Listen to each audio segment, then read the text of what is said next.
This controller is way more popular than I thought. Just want to start off by saying a huge thanks to FlyDigi for sending out this controller. It was sent to me completely free of charge, but I'm not being paid to make this video. All opinions are my own and completely unbiased, so you can always get a completely honest review. Trying to find the right controller, what you should spend your money on, what you shouldn't, what's good, what's bad. Let's get into it. I'm going to start off with a little unboxing because in my initial review of the Vader 4 Pro, I did get a second-hand controller and so I didn't get any packaging. So I just want to take a look at the unboxing first of all and show you this because it's actually a really nice unboxing. So this is my Vader 4 Pro that I've had for a little while. Was second-hand. I just picked it up just because I was curious what all the hype was about.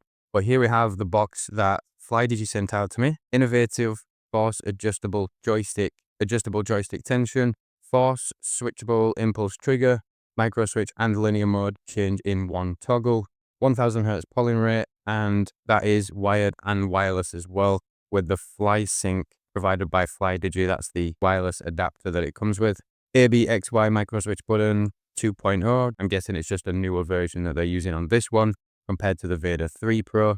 Faster and lighter. That's what we like. Let's get this thing opened up.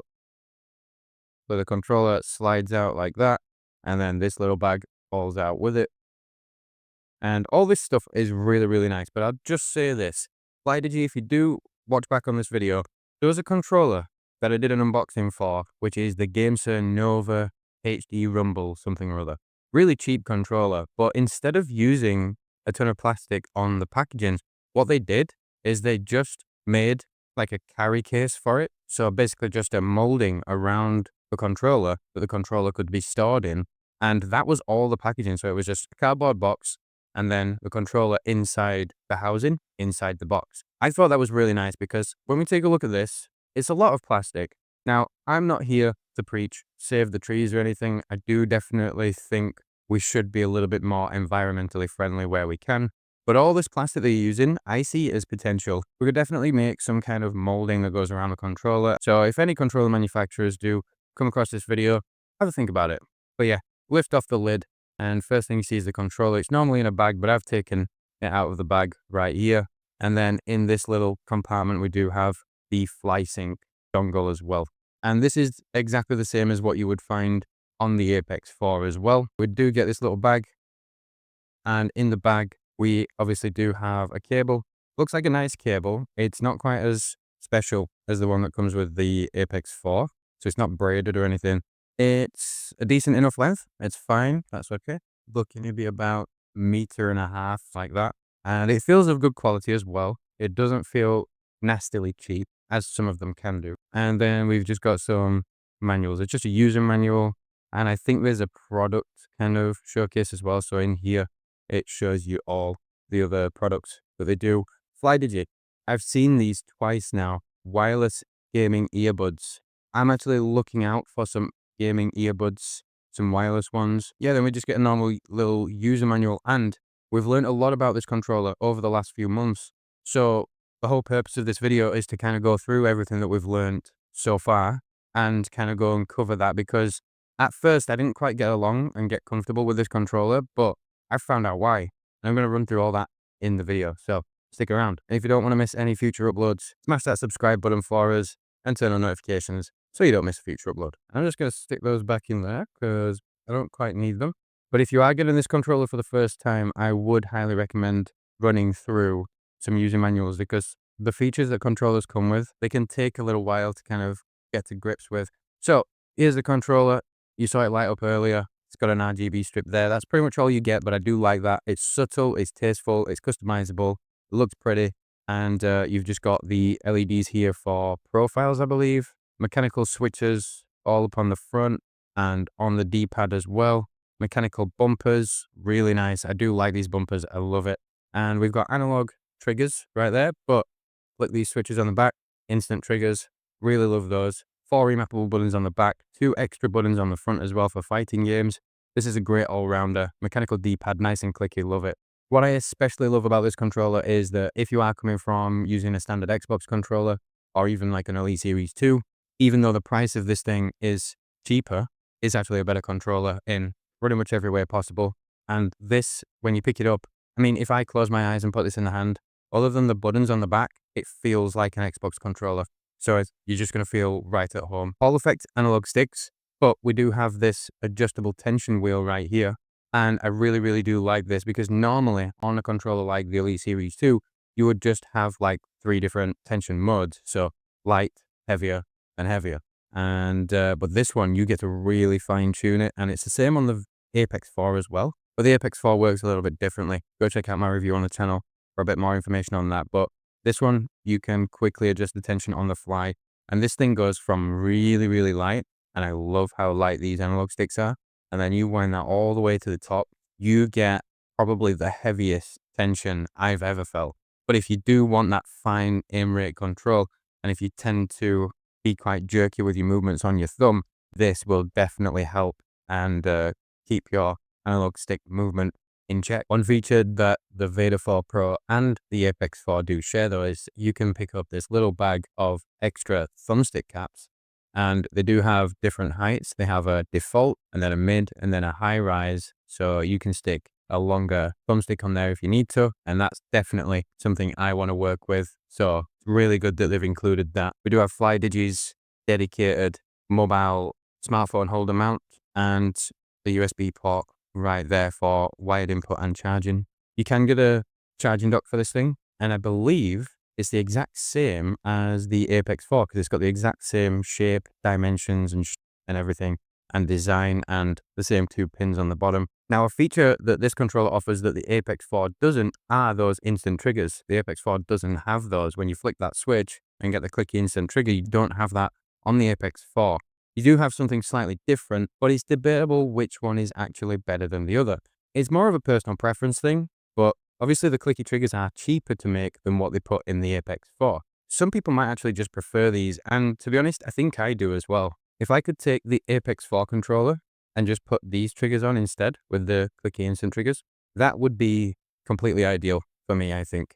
And also the fact that you can adjust the tension just by turning this thing right here. You don't have to remove the faceplate or pull out some special key or anything like that is also another benefit to this controller. This one's a little bit more simplistic, so I am expecting a better battery life out of this thing than the Apex 4 as well. I'm pretty sure the battery in this thing is about 1000 milliamp hours, I believe. Don't hold me to that though, because I'm not too sure. But everybody loves this controller, and this D-pad as well is one of the best. But let's not waste any more time. Let's get into the software because that's where all the magic happens. And I'm going to show you a few things as well. The joysticks didn't feel great for me at the start, and that's because by default, there's some features enabled that you need to disable, especially for FPS games, and even more so if you are playing Call of Duty Black Ops 6 or any Call of Duty title really. So we'll get right into those. All right, so we've got the FlyDigi Space Station software opened up, and we're just going to go ahead and plug the controller in. I use all of my controllers wired anyway, other than when I'm testing out polling rates and also battery life tests and that kind of thing. 90% of the time I do prefer to use a wired connection. So we've got that plugged in, and we just need to press the home button on the controller for it to do a little vibrate, and then it will automatically show up in the app. You shouldn't need to actually select the controller on the list at the start. It should automatically load up. So if it doesn't, then just go ahead and close everything down and reconnect the controller and turn it on. This should show up automatically right here once you've got the controller plugged in. First thing you want to do is make sure that your controller is up to date, and then on this one as well, make sure the app software is up to date as well, as there were some bugs with this controller when it first released, and I don't want you getting caught out with those. So I'm going to go through all the settings here and the possibilities and what you want to look out for. I'm also going to run through and mention along the way how I have my controller set up. This is totally default, by the way. So this is totally reset to default, and I've not customized this at all just yet. So you've got some configs here that you can quickly switch between. So you can set a few of these up in different ways and then quickly swap over to them on the fly, which is really, really good. So I'm going to go to shooting here, and I'm going to start configuring this how I normally have it. So we have trigger vibration. I do not use this feature in Call of Duty or, to be honest, any other games. And then you've just got a general rundown of everything and some quick access to certain features, such as also the button mapping right here as well. But you can move over to the button tab, and this is where you can get everything mapped up. So my M2, which let me just check, that is on the left. So that one's going to be A for me. and then M4 is going to be B. M3 is the inside on the right, so that one is going to be Y. And then M1, wait, hang on. No, M1 is supposed to be B. M4 is actually set as R on the keyboard. So you can set keyboard functions in here as well. You just need to click on the button that you want to map, and then you can tap a key on the keyboard and it will set it like that. And I'm going to set C as Z for the keyboard because that is my push to talk for using my mic in game. And that's a really helpful feature without needing to reach over to the keyboard itself. And I can just press and hold that whenever I want to talk. And when I let go of it, I can then be muted for the duration. You can also set it as mute and unmute if you want to just toggle it on and off. But I am going to go through a Black Ops 6 settings guide on my gaming channel. If you want to go check that out, keep an eye out over there for that dropping pretty shortly. But we're just going to move on to the joysticks now. Now, this one's really interesting, and this is one that you've got to check because there's a setting on by default that you want to be disabling. So we'll start with the left joystick. Make sure you do set the settings for both of them here. You can adjust the response curve and you can do it however you like. There's some presets, instant and delayed. If you want to make use of those, or custom, you can just set this up exactly how you want it to be. And you can do some wacky customizations in here to get that to work how you want it to. I just have mine on default though. I like a very linear response from the analog sticks, but you want to come down here, and what you want to do is you want to take this one off of rectangle and put it on circle. So this is theoretically raw mode, and by default it's in raw mode, which really it shouldn't be. By default it should be set to circle because most controllers such as PS5 controllers and standard Xbox controllers are set to this. And this is what most people are going to be used to. And my aim with this controller was really wacky, and I was shooting squigs on the reg. And it's simply because it was set to rectangle, but I'm actually more used to just the circularity setting. So yeah, change that to circle if your analog sticks feel a little bit off or just feel like a little bit too wobbly or shaky. Rectangular mode does do that to the analog stick. So set that to circle. Make sure you do it for both of them as well. And that's about it really. You do have some other dead zone kind of configuration here, so you can change how the analog sticks react in that way. And so there's lots of customizability in here, but again, I don't mess around with any of that. Just have everything on default and on circle.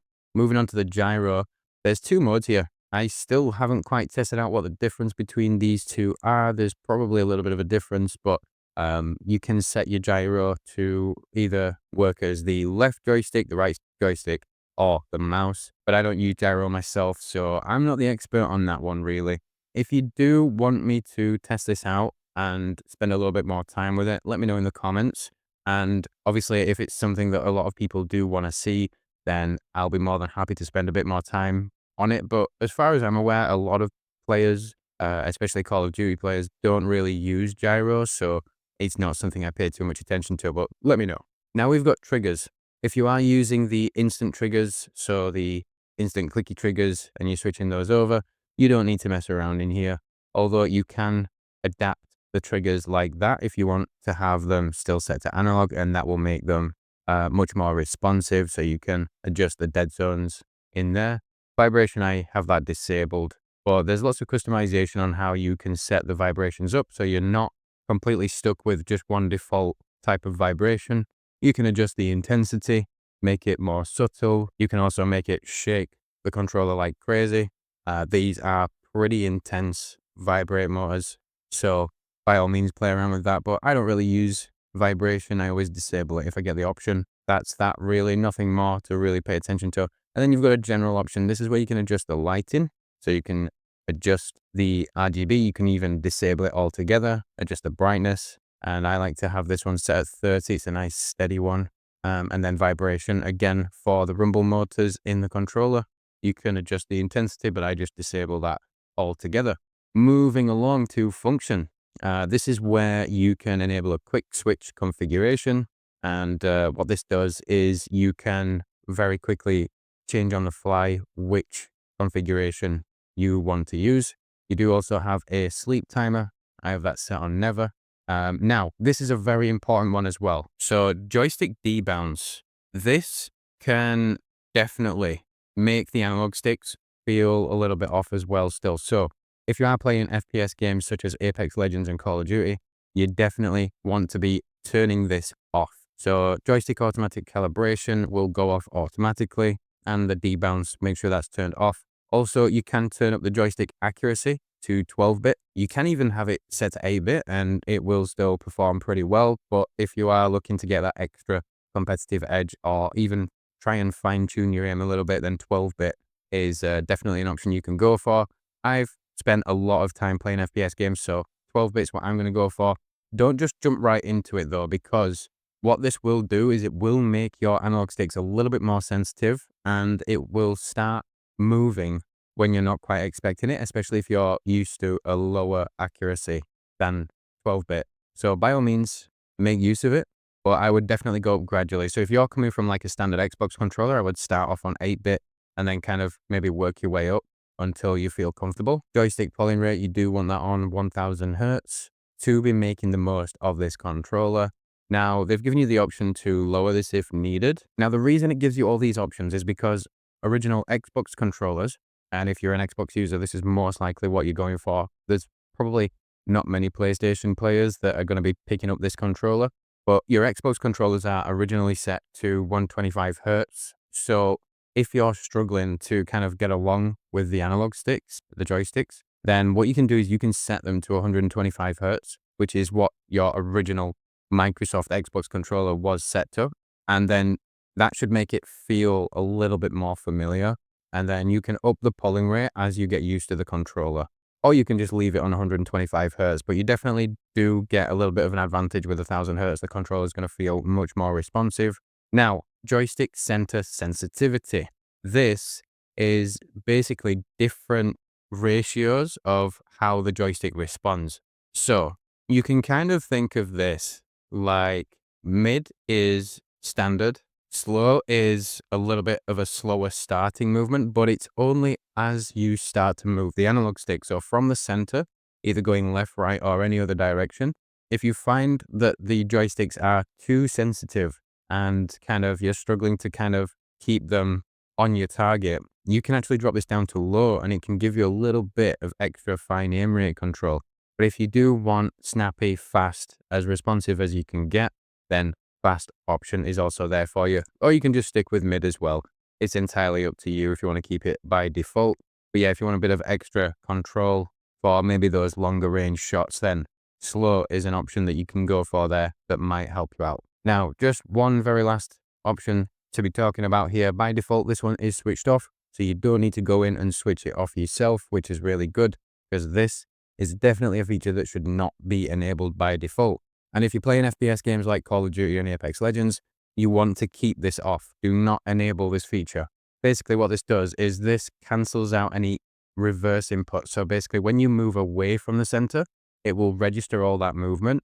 But then when you start to move back to the center, that movement will be not registered, basically. I'm probably not explaining it very well, but just leave this off. I can't really think of any situations where you would want to use this. And if you click on this here, it will actually tell you if you play FPS games like Apex Legends or Call of Duty, it is recommended to turn it off, but it should be off anyway. But that's about it. And you should be good to go now. Jump into game, test it out, see how it feels, and then come back in here and make some adjustments if you really need to. And obviously we can switch between different configurations on the fly with select and A, B, X, or Y.